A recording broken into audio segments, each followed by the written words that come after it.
ಮತ್ತೆ ಚರಣ್ ರಾಜ್ ಸರ್ ಒಟ್ಟಿಗೆ ಎಲ್ಲರೂ 4 ಜನ ಸೇರ್ಕೊಂಡು ಒಂದು ಕೂಡೆ ಕೊಡುವಂತ ಸಾಂಗ್ ನ ನಿಮ್ ಮುಂದೆ ಇನ್ನು ಸ್ವಲ್ಪ ಹೊತ್ತರಲ್ಲೇನೆ ಅವರು ನೆಕ್ಸ್ಟ್ ದಿನ ಸಾಂಗ್ ಮಾಡೋದು.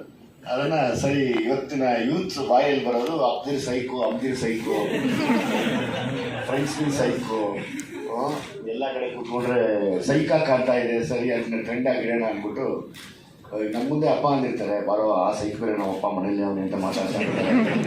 ಸೊ ಮೆಸೇಜ್ ಹಾಕಿರ್ತಾರೆ, ಸೈಕ್ ಇಸ್ ದೇರ್ ಡೋಂಟ್ ಕಮ್ ಅಂತ. ಸೊ ಹಂಗೆ ಈ ವರ್ಡ್ ಹುಟ್ಟಿದ್ದು. ಆಮೇಲೆ ಈ ಸಾಂಗ್ ನನಗೆ ಸಲಗ ಬರೀಬೇಕಾದ್ರೂ ಸಾಮ್ರಾಟು ನನಗೆ ತುಂಬ ಸಹಾಯ ಮಾಡಿದ್ದ. ಸೇಮ್ ಟೈಮ್ ಭೀಮಾ ಮಾಡಬೇಕಾದ್ರೂ ಫಸ್ಟು, ಯಾಕೆಂದರೆ ಅವ್ನು ತುಂಬ ನ್ಯೂಟ್ರಲಾಗಿ ಯೋಚನೆ ಮಾಡ್ತಾನೆ, ಒಂದು ಯೋಚನೆ ಶಕ್ತಿ ಚೆನ್ನಾಗಿದೆ. ನನ್ನ ಮಗ ಅಂತ ಹೊಗಳೋದಲ್ಲ, ಅಪ್ಪ ಬೈಕ್ ಇಟ್ಕೊಂಡು ಏನಾದರೂ ಮಾಡು, ಅದೊಂದು ಟ್ರೆಂಡ್ ಆಗುತ್ತೆ ಅಂದಿದ್ದ. ಸೊ ಹಾಗೆ ನಾನು ಥ್ಯಾಂಕ್ಫುಲ್ ಟು ಸಾಮ್ರಾಟ್ ಆಲ್ಸೋ. ಅವನೇ ಎಲ್ಲ ಬೈಕ್ನ ರೆಡಿ ಮಾಡಿ ಇದನ್ನು ಮಾಡಿಕೊಟ್ಟಿದ್ದು. ಸೊ ಹಾಗಾಗಿ ಅವನದೇ ಎಲ್ಲ ಉದ್ದೇಶ. ಬೇಸರಪ್ಪ ನಿತೀಶ್, ರ್ಯಾಪ್ ಮಾಡಿ.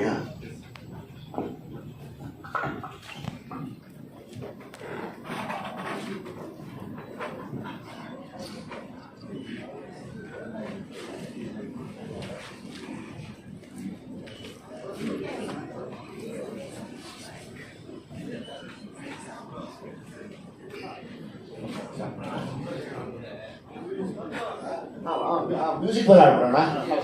ಮ್ಯೂಸಿಕ್ ಬಲ್ ಆಡ್ಬಿಡ್ತೀವಿ, ಯಾಕಂದ್ರೆ ಇದು ಕಡಿಮೆ ಟೈಮಲ್ಲಿ ಮಾಡಿರೋ ಸಾಂಗ್, ಲಿರಿಕ್ಸ್ ಅಷ್ಟು ನೆನಪಿಲ್ಲ, ಅದಕ್ಕೋಸ್ಕರ ಸಾಂಗ್ ಮೇಲೆನೆ ಹಾಡ್ಬಿಡ್ತೀವಿ. ಸಾಂಗ್ ಮೇಲೆ ಆಡ್ತೀವಿ. Say, yeah, you say, swag, and lick you can